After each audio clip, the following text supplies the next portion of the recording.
जब उन्हें ये यकीन हो गया कि मैंने इस्लाम वाकई कबूल कर दिया है।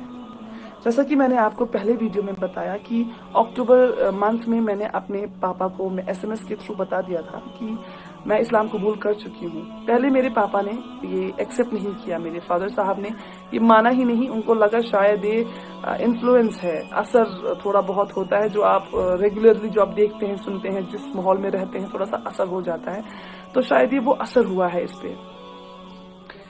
लेकिन मैं अपने डैड को सीधे बोलती रही, पापा मुझे किसी चीज का असर वसर नहीं हुआ है, मैं इन्फ्लुएंस में नहीं हूँ, मैं सच में इस्लाम कबूल कर चुकी हूँ और मैं इस्लाम नहीं छोड़ूंगी। अब मेरे पापा मुझे समझाने लगे कि बेटा मैं हर दिन की इज्जत करता हूँ, हर दिन बहुत खूबसूरत है और इस्लाम बेहद खूबसूरत रिलीजन है, लेकिन आप अपना धर्म छोड़कर किसी और धर्म को अपना लें, ये सही नहीं है।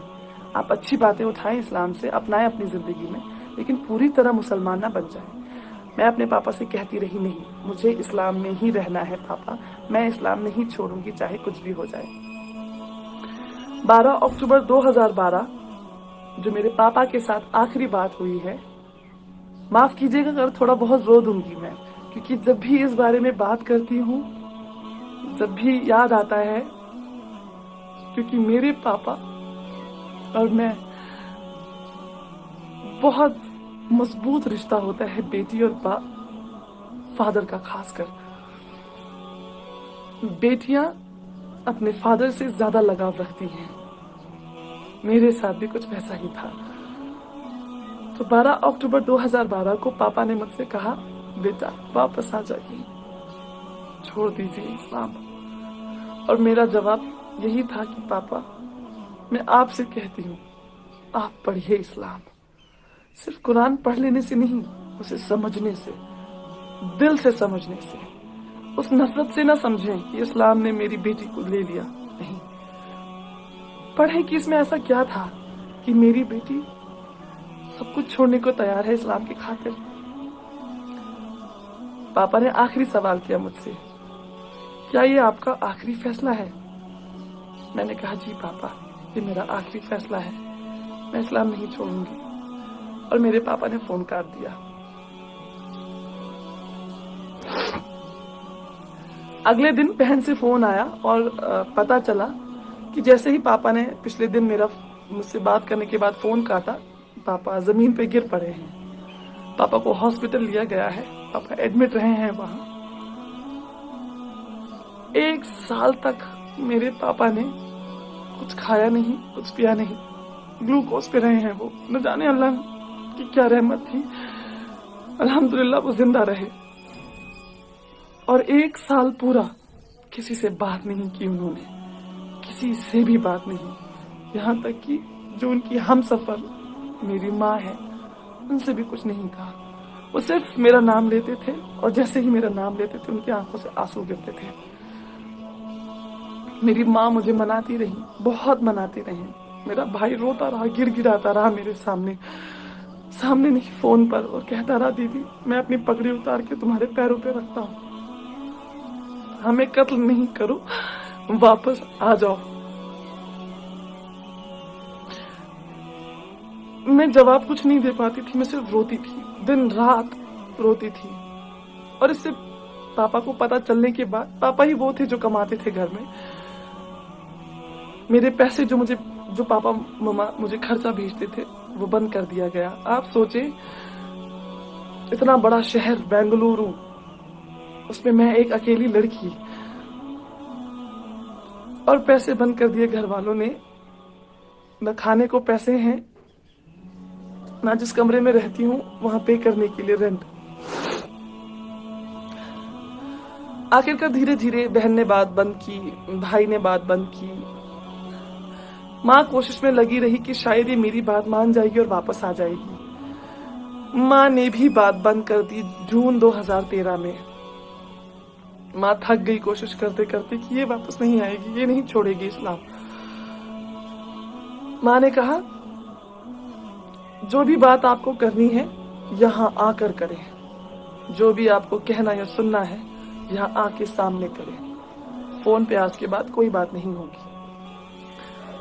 और सारे नंबर्स वगैरह बदल दिए गए। घर का लैंडलाइन बंद करवा दिया गया, मोबाइल नंबर्स चेंज हो गए। मतलब मैं वो हो गई, कहते हैं ना, बिल्कुल बेसहारा। बेशक मेरा सहारा अल्लाह था, मेरा ईमान अल्लाह था, मेरा यकीन अल्लाह था। लेकिन जरूरत होती है, माँ बाप की जरूरत होती है। खुदा का निजाम ही कुछ ऐसा है, माँ बाप वो मोहब्बत औलाद से, और वो औलाद के दिल में मोहब्बत अपने माँ बाप के लिए, ये खुदा ने कुछ सिस्टम ही ऐसा बनाया है। तो जब वो मेरी जड़ें जब हिल गई, मैं कमजोर पड़ गई, और यहाँ से माँ बाप ने पैसा भेजना बंद कर दिया था पहले ही, मजबूर होकर मुझे वो कमरा छोड़ना पड़ा और मैं जाके रहने लगी एक मदरसे में। वहाँ पे गरीब लड़कियां और अनाथ लड़कियां रहा करती थी। मैंने वहाँ रहना शुरू किया। सबसे अच्छी बात यह हुई कि मैंने अरबी सीखी वहीं पे। मैं जो अरबी में आज कुरान पढ़ पाती हूँ, मेरी पहली बेसिक तालीम अरबी की उसी मदरसे में हुई, और बहुत कुछ सीखने को मिला कि मैंने तो फिर भी 23-24 साल माँ बाप के साथ रही हूँ। माँ बाप ने इतना अच्छी जिंदगी दी है, हमेशा ख्वाहिशें पूरी की हैं।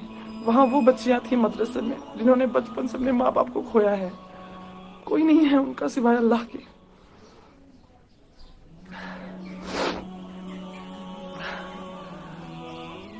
आखिर माँ बाप के साथ बिल्कुल बात बंद हो चुकी। नवंबर 2018 में जो आखिरी बात मेरी हुई है, वो हुई है मेरी नानी से। मैंने अपनी नानी को, किसी तरह मुझे उनका नंबर याद आया, एक दिन क्लिक हुआ अचानक से। मैंने जल्दी से वो डायल किया तो नानी ने ही उठाया। नानी से बात हुई, बेहद खुश हुई नानी मेरी आवाज़ सुनकर। मेरे बारे में पूछा उन्होंने, फिर बोला, बेटा क्यों किया तुमने ऐसा, क्या ज़रूरत थी करने की? अब सब भूल चुके हैं तुम्हें, कोई याद भी नहीं रखता है, तुम्हारे बारे में कोई बात नहीं करता। तुम्हारी बात, तुम्हारा नाम लेना सख्ती से मना है, तुम्हारा नाम कोई नहीं ले सकता। तो अब आप जहां हैं खुश रहें, अच्छे से रहें, सुकून से रहें। तड़पना आपको भी है, तड़पना हमें भी है, क्योंकि वो खून का रिश्ता, मोहब्बत का रिश्ता जो हमारे बीच है, वो तो खत्म नहीं हो सकता। आपकी माँ को, आपके फादर साहब को आप याद आती हैं, बहुत याद आती हैं, लेकिन जो ये सोशल कंपल्शन होती है ना, जो सोसाइटी है बीच में, इसकी वजह से अलग है आप नहीं मिल पाएंगे अब उन्होंने मुझे एक बात और बोली, मेरी नानी ने उन्हें बोला, ख्वाब में भी यहाँ आने की जुर्रत नहीं करना। असली का तो छोड़ ही दे, आप ख्वाब में आने की जुर्रत नहीं करना। आपके घर वालों को तो छोड़ दे, बाकी जो है आपके रिश्तेदार आपको इतने टुकड़े करेंगे कि आपको ये नहीं पता चलेगा, किसी को पता नहीं चलेगा कि ये फातिमा जी गई कहाँ। तो खैर नानी से थोड़ी सी बात हुई, लेकिन अल्लाह को मंजूर था शायद कि मेरे जो मामा के बेटे हैं, उन्होंने नानी का फ़ोन वगैरह चेक किया, मेरा नंबर ट्रू कॉलर पे देखा तो उन्हें पता चला ये मेरा नंबर है। तो नानी को भी थोड़ी सी सख्ती देखनी पड़ी, और फिर नानी ने एक और फ़ोन किया मुझे कुछ सेकंड्स पर, बोला, बेटा मुझे आज के बाद फ़ोन नहीं करना, इनको पता चल गया है कि मेरी आपसे बात हुई थी। खैर फिर कुछ साल, 1-1.5 साल पहले ही मैंने अपनी जो मेरी बहन है उनका फेसबुक अकाउंट से उनकी फ्रेंड को मैंने मैसेज किया। बहुत रिक्वेस्ट करने के बाद उनसे नंबर लिया, उनसे बात की। उनको ये यकीन नहीं आ रहा था कि मैं मेरी बहन ही हूँ या मैं कुछ अलग इंसान बात कर रही हूँ, क्योंकि हमारी आवाज़ सेम है। उन्होंने मुझे बताया कि दीदी हमें तो पता ही नहीं है कि आप कोई बड़ी बहन भी हैं। हमें ये पता है कि वो हैं, भाई हैं एक, मतलब मेरी छोटी बहन है, भाई है, लेकिन कोई ये नहीं जानता है कि इन दोनों की बड़ी बहन भी है। कोई नहीं जानता है। 6 साल में ऐसा खत्म कर दी गई है मेरी एग्जिस्टेंस वहाँ से। मुझे कोई अफसोस नहीं है, अल्हम्दुलिल्लाह। ये शायद हक है उनका ये करने का। वो जितनी सख्ती करेंगे ये हक होगा उनका, और मैं कभी शिकायत नहीं करूंगी कि नहीं आपने ऐसा क्यों किया, आपने मेरा नाम लेना क्यों छोड़ा, या आपने मेरी एग्जिस्टेंस खत्म क्यों की, क्यों नहीं बताया लोगों को कि मैं आपकी बड़ी बेटी हूँ। नहीं, मुझे कोई अफसोस नहीं है। एज उनके रिलीजन का मेंबर होने के हिसाब से मैंने बहुत गलत किया है, उनके लिए बहुत गलत किया है। वो कहते हैं ना कहावत की, जीते जी मार डालना, कुछ वैसा ही किया है मैंने उनके साथ। मुझे पता है मैंने गलत नहीं किया, ये मेरा दिल जानता है। میرا اللہ جانتا ہے کہ اپنے اللہ کے لیے ہی میں نے سب کچھ چھوڑ دیا. یہ باتیں انہیں تب تک سمجھ نہیں آئیں گی جب تک اللہ کی رحمت ان پر نہیں ہوگی، ان کے دل نہیں کھلیں گے، ان کے کانوں سے پردے نہیں ہٹیں گے. تب تک جب تک ان کو یہ بات سمجھ نہیں آئے گی اسلام کے بارے میں، اللہ کے بارے میں، ہمارے نبی صلی اللہ علیہ وسلم کے بارے میں، تب تک ناممکن ہے کہ وہ میری سچویشن کو سمجھیں گے. مجھے کوئی شکایت نہیں ہے کسی سے بھی. خیر جتنے بھی نئے ممبرز گھر میں ایڈ ہوئے ہیں، جیسے کزنز وغیرہ کی، میرے بھائی کی شادی، چچیرے بھائی کی شادی، جن کی بھی بھائی بہنوں کی شادی ہے، جتنی بھی بھابیاں یا جیجو گھر میں آئے ہیں، کسی کو نہیں پتا ہے کہ ان کی ایک بڑی بیٹی بھی تھی. تو بالکل ہی ختم کر دی گئی ہوں. آپ لوگوں سے کہنا چاہتی ہوں کہ اگر آپ کے پاس آپ کے ماں باپ ہیں، زندہ ہیں، آپ کے والد ہیں، آپ کی ماں ہیں، آپ کے ساتھ ہے، وہ والدین دونوں ہیں آپ کے ساتھ، یا شاید کسی اور شہر میں، کسی اور دیش میں رہتے ہیں، اللہ کے لیے کبھی ایسا نہ کریں کہ انہیں تکلیف ہو. یہ ایسا انمول تحفہ اللہ تعالیٰ نے آپ کو دیا ہے. بہت خوش نصیب ہے اگر آپ کے پاس دونوں ہیں یا ایک بھی ہے. بہت خوش نصیب ہے، یقین مانیے. یہ ایسا تحفہ ہے جس کے لیے آپ نے کچھ پیسے نہیں دیے. آپ جاتے ہیں نا دکان پہ، آپ جب پیسے دیتے ہیں تبھی کوئی تحفہ خرید سکتے ہیں کسی کو دینے کے لیے. اللہ نے آپ کو فری میں دیا ہے. آپ اپنی ماں سے جنم لیتے ہیں، ماں اور جو پاپا فادر صاحب ہوتے ہیں، دونوں سے بے حد محبت ملتی ہے. محبت میں پلے بڑے ہیں آپ کو کیا دینا پڑا انہیں؟ کچھ بھی نہیں. انہوں نے آپ کا خیال تب رکھا جب آپ بے سہارا تھے، بالکل بے سہارا. جب آپ شاید خود کچھ کھا پی نہیں پاتے تھے، تب ماں نے آپ کو چھاتی سے لگا کے آپ کا پیٹ بھرا ہے.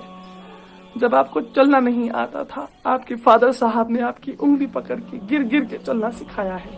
آپ کی اسکول کی فیسز آپ کیلکولیٹ کرنے بیٹھیں گے نا، تعمر کی آپ کو فیسز کتنی لگی ہیں، آپ کا دماغ چکرا جائے گا کہ آپ کے ماں اور پاپا نے کتنا خرچہ کیا ہے آپ کو اس طرح کا انسان بنانے کے لیے.